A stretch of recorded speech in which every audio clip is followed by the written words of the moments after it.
বিসমিল্লাহির রহমানির রহিম।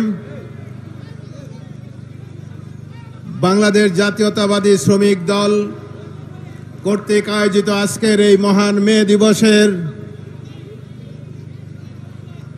সমাবেশের সম্মানিত সভাপতি, শ্রমিক দলের সংগ্রামী সভাপতি জনাব আনোয়ার হোসেন, আজকের এই শ্রমিক সমাবেশে কিছুক্ষণের মধ্যেই প্রধান অতিথি হিসাবে উপস্থিত হবেন বাংলাদেশের 18 কোটি মানুষের প্রাণের স্পন্দন, দীর্ঘ 16-17 বৎসর স্বৈরাচারী শেখ হাসিনা সরকারের বিরুদ্ধে যিনি আমাদের জাতীয়তাবাদী আদর্শের সকল দলের নেতৃবৃন্দকে দিক নির্দেশনা দিয়ে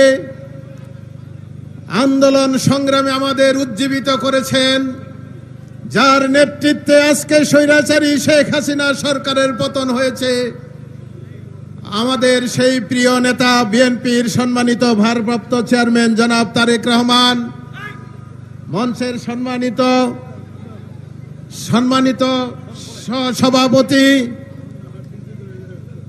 বাংলাদেশ জাতীয়তাবাদী দলের সংগ্রামী মহাসচিব মির্জা ফখরুল ইসলাম আলমগীর সহ বিএনপির জাতীয় স্থায়ী কমিটির সম্মানিত নেতৃবৃন্দ, জাতীয় নেতৃবৃন্দ, উপস্থিত শ্রমিক সমাবেশ, আসসালামু আলাইকুম। আমি শুধু দুটি কথাই বলতে চাই।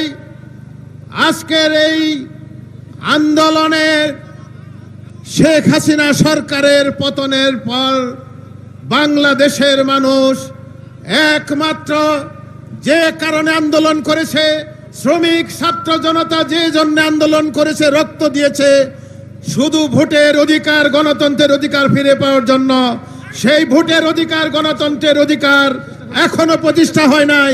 অতএব এই ভোটের অধিকার প্রতিষ্ঠা না হওয়া পর্যন্ত, জনগণের ভোটে নির্বাচিত সরকার প্রতিষ্ঠিত না হওয়া পর্যন্ত শ্রমিক দল সহ আমরা রাজপথ থেকে ফিরে যাব না। আপনাদের সবাইকে আহ্বান জানিয়ে, সকলকে ধন্যবাদ জানিয়ে আমার বক্তব্য এখানে শেষ করছি।